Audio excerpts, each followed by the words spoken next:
Iya, pemirsa Musyawarah Provinsi Kamar Dagang dan Industri Kadin Aceh ini akan berlangsung pada tanggal 18 Juni mendatang untuk memilih ketua baru lembaga tersebut. Nah, salah satu syarat yang diwajibkan untuk calon ketua Kadin Aceh adalah tadi sudah kita bicarakan setorannya adalah 1M dan akhirnya turun menjadi 750 juta. Nah, C Mada ini masyarakat transparansi Aceh ataupun MATA ya, ini juga menilai bahwasanya dengan syarat tersebut ini memberikan kesan tidak sehat seperti mungkin semacam korupsi atau bagaimana. Bisakah Anda menjelaskan kepada masyarakat khalayak ramai kemana uang tersebut nanti akan disalurkan? Silakan Cimada. Jadi harapan saya kepada Adinda Alfian Mata dalam memberi komentar, kuasailah masalah dulu. Jangan seolah-olah sudah paling tahu, sudah paling benar, sudah paling bersih. Kami punya aturan sendiri. Di Kadin itu punya aturan. Kita ada undang-undang, ada Kepres. Nah, sekarang kalau saya balik bertanya kepada Adinda Alfian, dari mana Adinda hidupkan Mata itu uangnya? Sumbernya dari mana? Siapa yang kasih? Pernah Anda umumkan ke publik? Kalau kami jelas umumkan ke publik lewat media, kita buka habis-habisan. Jangan terlalu menyorot orang lain. Jadi kadang-kadang coba tunjuk diri sendiri dulu, baru kita menunjuk orang. Jadi kita objektif ini semua. Ini gara-gara seperti ini memberi komentar kepada persoalan yang tidak dia ketahui, ini jadi informasi yang sesat.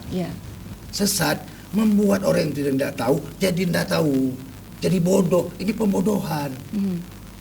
Jadi tolong Adinda Alfian, dalam hal apapun sebelum beri komentar, pelajari dulu aturan, jangan asal ngomong. Jadi memang ada sempat tudingan bahwasanya ini semacam penyelewengan dana atau bagaimana? Enggak, maksudnya dibilang macam lah di situ, penulisan macam, sampai ada yang bilang saya disuruh periksa KPK. Kaitan apa dengan KPK? Emang KPK itu malaikat? Semua masalah bisa ditangani. KPK kan punya aturan tersendiri, punya SOP. Jadi kok kadang-kadang kita jadi bodoh. Asal udah bicara masalah uang, periksa KPK. Bicara uang, periksa KPK. Terakhir nanti begini, anak pun minta uang bapaknya nggak kasih, lapor KPK. Ini jadi presiden buruk ini. Jadi saya pikir kita harus luruskan. Jadi saya nggak mau ada lembaga yang tidak tahu persoalan, tidak tahu masalah, langsung ikut campur. Kalau memang ada sesuatu yang dianggap kami misalnya begini, datang ke Kadin, kita dialog. Cimada sendiri sudah bertemu dengan saudara Alfian? Oh tidak perlu saya ketemu. Jadi beliau karena saya nggak ada kaitan, cuma saya baca di media. Saya pikir untuk ketemu saya nggak perlu. Jadi beliau hanya mengutarakan dalam media ya Pak ya? Media. Tapi begini, kalau beliau itu fair, datang ke Kadin, kita dialog begini, bagaimana. Atau ada salah satu calon misalnya yang keberatan, datang. Tidak usah kirim-kirim perwakilan lah. Kirim-kirim wartawan, macam-macam konfirmasi saya, macam-macam. Nggak ada mas. Saya main di kalangan wartawan. Jadi saya bukan alergi, nggak takut menghadapi, karena yang kita buat ini kita coba transparan. Sekarang coba saya tanya sama Adi, kita lebih suka main uang di atas meja atau di bawah meja? Atas meja. Iya, transparan. Yang Kadin lakukan hari ini di atas meja. Iya. Nah, cuma kalau lembaga lain pernah dia publikasi, artinya main uang di bawah meja kan? Tidak jelas asal usulnya. Kayak mungkin asal usul jelas, tapi tidak pernah dibuka ke publik. Siapa yang memberi, misinya apa? Oke. Sekarang kita buat acara di hotel-hotel berbintang. Dari mana besar itu uang? Bolak-balik orang ini ke Jakarta, dari mana uang? Punya karyawan di kantor, dari mana dia bayar? Kerjanya apa? Pendapatan resminya apa? Baik. Kalau gitu kita duduk buka-bukaan aja yuk. Saya siap. Dengan lembagamu pun mana saya siap. Artinya Anda juga ini berat atas tudingan dari saudara Alfian? Oh, saya tidak terima. Saya tidak akan terima. Kalau perlu kita buka-bukaan di media. Kalau perlu kita dialog. Apakah beliau juga berhak untuk menentukan bahwasanya ini dana diselewengkan ataupun tidak? Oh, tidak berhak. Beliau itu bukan hakim. Oke. Tidak berhak. Kami ada aturan tersendiri. Kalau nggak ngerti aturannya coba ngomong. Saya juga bisa ngomong nanti ke lembaga orang lain. Dari mana?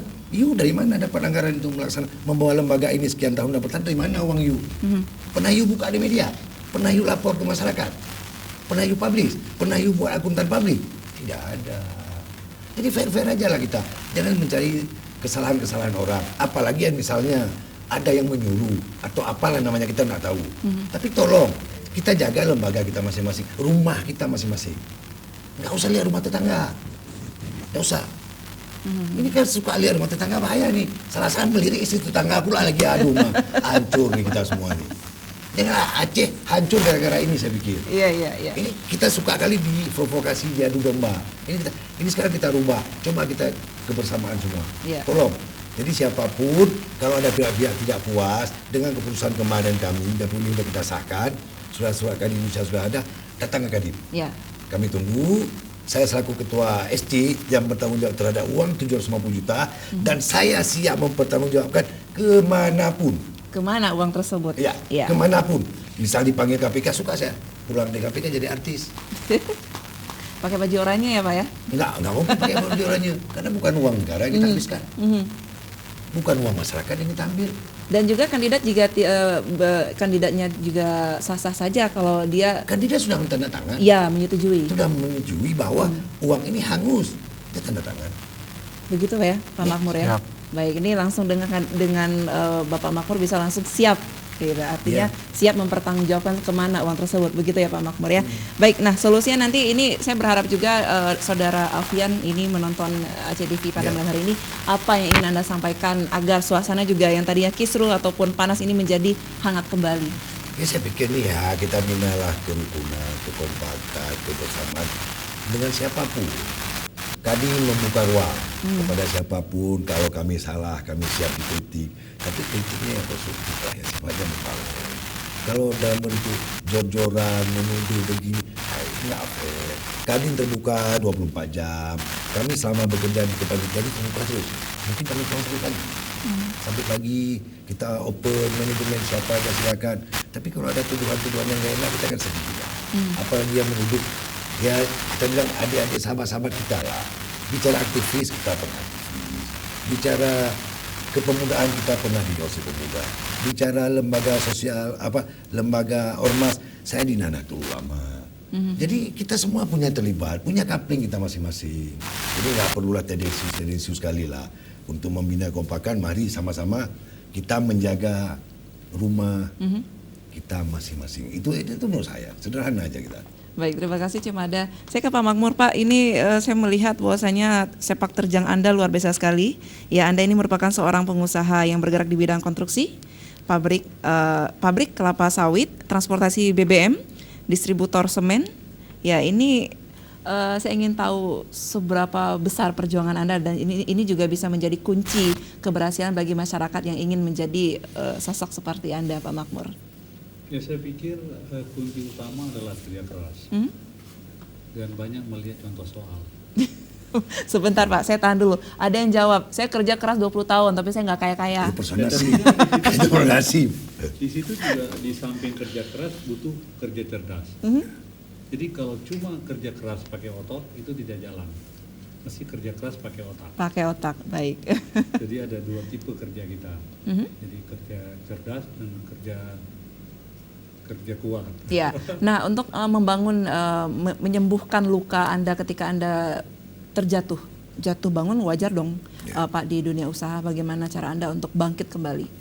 Ya, kita kan juga mungkin kan syarat menjadi pengusaha kan butuh kesabaran yang tinggi. Mental kita harus kita latih dan kan secara bertahap. Mungkin tahun ini kita jatuh ringan. Tahun depan kita juga jatuh setengah ringan. Tahun depan lagi jatuh berat. Jadi di situ kita butuh latihan terus. Dan nantinya jatuh berat pun jadi metik. Terbiasa. Jadi kalau sudah metik nggak apa-apa lagi. Kayak satu contoh yang mungkin kita udah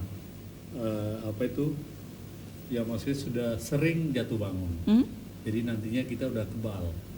Artinya sudah metik semua, kita hadapi persoalan. Ya tapi juga mungkin kita juga butuh manajemen jatuh. Dalam hidup Anda, apa yang Anda taruhkan dalam membangun sebuah usaha yang luar biasa sekali yang tadi saya sudah sebutkan, Pak? Ya mungkin yang paling utama kerja keras saja. Kerja keras dan tidak pernah merasa puas. Artinya nanti ketika Anda jatuh sejatuh-jatuhnya, ya, Anda tetap akan terus bangkit? Akan terus bangkit dan kita minta doa sama Yang Maha Kuasa dan kita tidak berhenti berdoa, bekerja keras Jadinya juga seperti nantinya lama-lama jadi matic semua. Oke, baik, yang ingin saya tahu adalah sosok Anda seberapa pede, percaya diri Anda untuk menjadi Kadin Aceh ke depan ini, Pak? Mungkin kalau soal PD, ya saya juga tidak pernah takut sama ombak. Dan itu mungkin latihan utama yang saya hadapi adalah PD. Jadi ya kita kan hadapi juga semua persoalan hampir sering kita hadapi. Jadi kalau ada ombak besar pun mungkin kita hadapi, nggak ada persoalan. Yang penting saya cuma hidup mencari bermacam-macam cara. Sehingga apapun yang terjadi, karena caranya udah banyak, ya kita hadapi aja. Jadi rumusnya hidup dengan cara. Oke, selain mengubah mindset masyarakat Aceh, nantinya ketika Anda menjadi Ketua Kadin Aceh, hal yang paling utama yang akan Anda rubah untuk Aceh ini apa, Pak?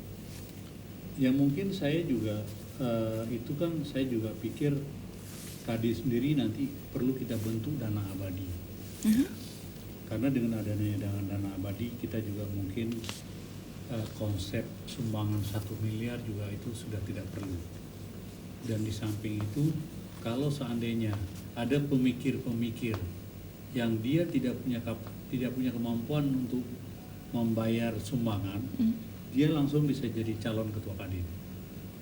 Di samping itu, kalau seandainya nanti dana abadi banyak, saya coba bicarakan dengan pemerintah, kita akan mengirim petani-petani ke luar negeri. Karena selama ini kan yang kita lihat bahwa yang dikirim S2, S3. Iya. Jadi sekarang kita juga orientasi, kita kirim ke petani ke luar negeri, didampingi oleh pengusaha pertanian. Nantinya minimal setiap petani bisa membangun desa sendiri. Wow, lebih sekali. Dan itu salah satu memperbanyak komoditi di Aceh. Dan petani juga bisa mandiri ya, Bisa Pak mandiri. Makmur. Baik. Nah, Cemada melihat dari sosok Pak Makmur Budiman, apa yang terlintas dalam bayangan Anda? Nih sosok ini bakal mengguncangkan dunia usahawan nih, seperti apa Cemada? Ya begini, sehebat-hebatnya pun manusia, sehebat-hebatnya Pak Makmur, tanpa dukungan tim yang solid, ya saya pikir sulit. Makanya saya pikir Pak Makmur ini, kalau kacamata saya nih, punya visi yang jelas, pergaulan di kalangan dunia usaha bagus, artinya beliau bisa mengajak merekrut, karena beliau insya Allah akan diterima oleh kalangan dunia usaha di Aceh. Akan mengajak merekrut pengusaha-pengusaha yang muda-muda, yang energi potensi untuk bergabung di Kadin. Iya. Itu. Jadi Pak Makmur ke depan saya harap membuka diri ke Kadin ke depan, jadi transparan aja, kita tidak perlu ada yang sini boleh situ nah. Kita bersama-sama membangun Kadin, tujuannya toh membangun dunia usaha Aceh. Satu lagi saya pikir nih, tugas berat Pak Makmur adalah ini menggarap Kadin tentang dunia usaha. Kita nggak ada Kadin tentang dunia usaha. Padahal kita daerah khusus. Ya. Tapi tugas Kadin ke depan, 5 tahun ke depan saya pikir harus lahir undang-undang dunia usaha. Kalau kita lihat profil Pak Makmur ini, beliau insya Allah mampu karena beliau punya hubungan bagus dengan DPR, punya hubungan bagus dengan pemerintah. Saya pikir itu, kalau itu terlaksana, insya Allah ya terbuka ada regulasi yang dipermudah untuk usaha lokal. Baik. Ya, Ya baik, cuma ada satu lagi nih, dan ini juga terakhir untuk musyawarah provinsi Kadin Aceh nantinya. Harapan Anda seperti apa untuk kemajuan masyarakat Acehnya juga? Ya kalau langsung kemajuan, impact kemajuan terhadap masyarakat kan agak tidak langsung. Yang langsung itu ke pengusaha. Yang langsung ke pengusaha. Kadin ini hanya wadah menyuarakan aspirasi, penyambung lidah.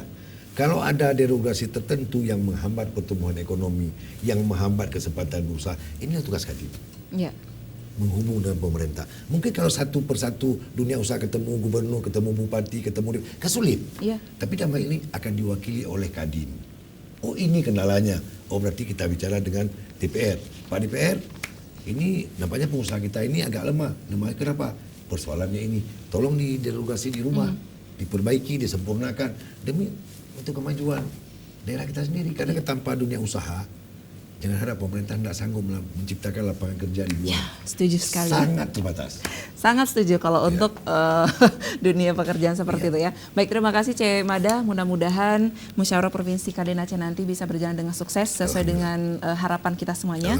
Dan untuk Bapak Makmur Budiman, walaupun nantinya akan dikukuhkan, saya ucapkan selamat untuk Anda. Mudah-mudahan bisa menjadi Ketua Kadin Aceh yang amanah ya, dan bisa mengubah masyarakat Aceh untuk menjadi sosok yang mandiri ya, dan pintar mencari kesempatan yang pastinya ya. Baik, terima kasih banyak pemirsa. Mudah-mudahan talk show pada malam hari ini, perbincangan pada malam hari ini juga bersama kedua narasumber saya, ini membuka wawasan kita tentang dunia usaha ya. Dan untuk Anda juga anak muda Aceh lebih pintar-pintar lagi ya, memilih temannya juga ya Pak ya. Ya baik, terima kasih banyak. Mudah-mudahan semua ada manfaatnya. Saya Agus Yada pamit. Assalamualaikum warahmatullahi wabarakatuh. Waalaikumsalam.